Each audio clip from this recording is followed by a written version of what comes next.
আসসালামু আলাইকুম। আমার নাম মাহিনা। বল। আমি একটা কবিতা বলবো। কবিতার নাম ইচ্ছা। বল। কবির নাম এহসান হাবিব। হাবিব। মনারে মনা কোথায় যাস, বিলের ধারে কাটবো ঘাস।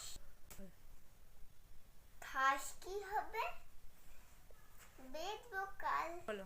চিকুন সিঁদুর কিনবো জাল। জাল। জাল কি হবে নদী। নদীর বাঁকে, মাছ ধরবো ঝাঁকে ঝাঁকে। মাছ কি হবে বেচবো হাটে, কিনবো শাড়ি পাটে পাটে। বোনকে দেবো পাটের শাড়ি, মাকে দেবো রঙিন হাড়ি। আসসালামু আলাইকুম।